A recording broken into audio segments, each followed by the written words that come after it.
Hello everyone, welcome to our channel education hotspot. इस video में हम बात करने वाले हैं MSO2 के रिगार्डिंग आपके एक इम्पॉर्टेंट टॉपिक की, जो कि है इंडक्टिव एंड डिडक्टिव लॉजिक। अब इंडक्टिव एंड डिडक्टिव लॉजिक जो है, इस पर मैंने आप लोगों से पहले भी बात करी हुई है। We have discuss this term. ये हिंदी इंग्लिश दोनों में मेंशन है एंड जस्ट आफ्टर एक्सप्लेनिंग, मैं एक्सप्लेन करने के बाद आपको ये कंटेंट जो है ये टेलीग्राम ग्रुप पे भी शेयर कर दूंगी। ऑल्दो इस पे मैंने बात की हुई है, बट दोबारा से एक बार बात कर लेते हैं। इंपॉर्टेंट टॉपिक है, एक टैबुलर फॉर्म में डिफरेंस बना के यहाँ पे मैंने इसको क्लियर किया है। देखिए, मैंने पहले भी आपको बताया इंडक्टिव एंड डिडक्टिव की जब हम बात करते हैं, आप लॉजिक के साथ यूज़ करो, आप इसको रिसर्च के साथ यूज़ करो। इंडक्टिव वर्ड थोड़ा समझने के लिए बता रही हूँ मैं, ये कोई लॉजिक नहीं है जो मैं बता रही हूँ ऑल्दो इसके पीछे।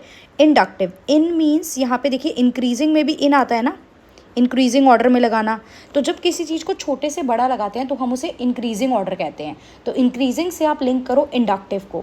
तो जब भी आप छोटे से बड़ी चीज़ पे जाते हो, यानी कि किसी स्पेसिफिक ऑब्जर्वेशन से कोई जनरल ऑब्जर्वेशन डिराइव करते हो, पर्टिकुलर से आप किसी जनरल ऑब्जर्वेशन पे जाते हो, तो उसे हम क्या कहते हैं?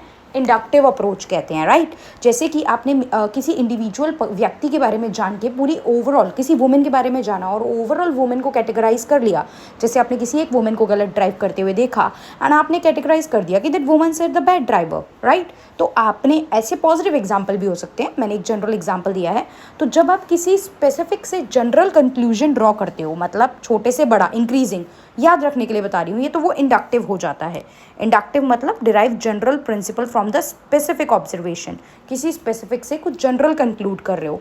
वहीं जब आप क्या करते हो, स्पेसिफिक से जनरल, यहाँ पे आपने करा, जब जनरल से स्पेसिफिक करते हो, जैसे कि कहा कि ऑल वुमेन्स आर इमोशनल, तो आपने कंक्लूड कर लिया ऑल वुमेन्स इमोशनल है, तो जो भी वुमेन्स आपके नियर बाय प्रेजेंट है वो सारी क्या होंगी? वो सारी इमोशनल होंगी। तो वहाँ पे आपने जनरल से क्या करा? स्पेसिफिक कंक्लूजन निकाला। उसके बाद यहाँ पे प्रोसेस की बात क्या है? स्पेसिफिक इंस्टेंस को आप ब्रॉडर जनरलाइजेशन पे लेके जाते हो। कुछ जो स्पेसिफिक इंसिडेंट हुआ है, स्पेसिफिक एक थॉट प्रोसेस है आपके पास, आप उनको जनरल जो है स्टेटमेंट उन पे या लॉजिक उन पे पुट करते हो, और यहाँ पे आप जनरल से मूव करके स्पेसिफिक की तरफ जाते हो। ये क्या है? ये ऑब्जर्वेशंस पे बात करती हैं, राइट। स्पेसिफिक इंस्टेंस को लेके चलती हैं, और ये जनरल रूल्स पे बात करती हैं। पहले जो स्टार्ट करती हैं वो जनरल रूल से करती हैं, तभी स्पेसिफिक तक आती है ना। ये कंक्लूजन यहाँ पे जो होता है वो प्रोबेबिलिस्टिक होता है। Conclusion likely but not certain. Probability मतलब पॉसिबल है कि हो सकता है। यहाँ पे चीज़ें सर्टेन रहती हैं, बिकॉज जनरल से स्पेसिफिक पे आए हो। वो चीज़ सब लोग क्लेम कर रहे थे, फिर आपने उसको स्पेसिफिक किया है, तो वो क्या रहेगा यहाँ पे आपका?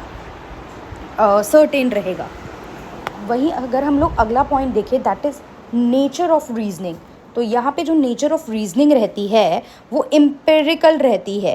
एम्पेरिकल मतलब based on the experience, empirical और प्रोबेबिलिस्टिक होती है। और वहीं अदर पार्ट पे क्या होती है? रीजनिंग लॉजिकल होती है। क्लियर? नेक्स्ट अगर हम लोग देखेंगे, एग्जाम्पल दिया हुआ है यहाँ पे, एक एग्जाम्पल आप लोग रीड कर सकते हैं। क्या एग्जाम्पल में मेंशन है, देख लेते हैं हम।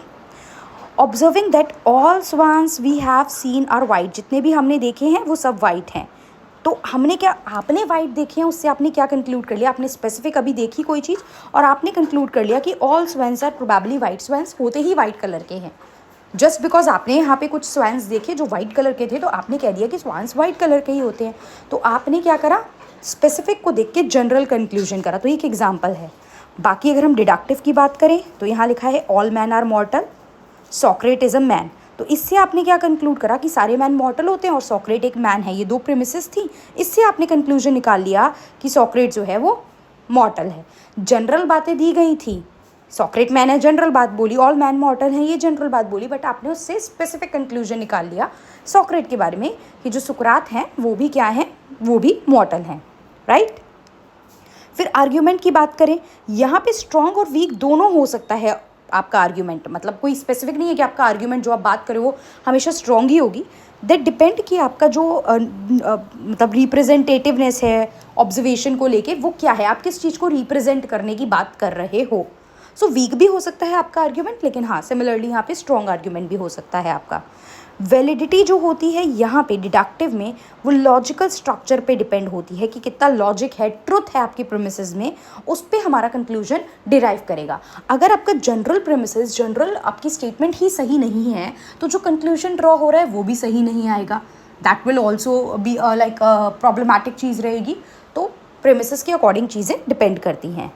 एप्लीकेशन इसको कहाँ यूज़ करते हैं? इंडक्टिव को हम जनरली साइंटिफिक रिसर्च में यूज़ करते हैं, डेटा कलेक्ट करते हैं, इन्फॉर्मेशन लेते हैं, स्टडी कर रहे हैं किसी चीज़ पे। तो बहुत बार ऐसा होता है कि हम स्पेसिफिक से जनरल गाइडलाइंस बनाते हैं, स्पेसिफिक एग्जाम्पल लेके ही हम एट द एंड अपनी एक थ्योरी पब्लिश करते हैं, राइट, अपनी एक थ्योरी को कंक्लूड करते हैं।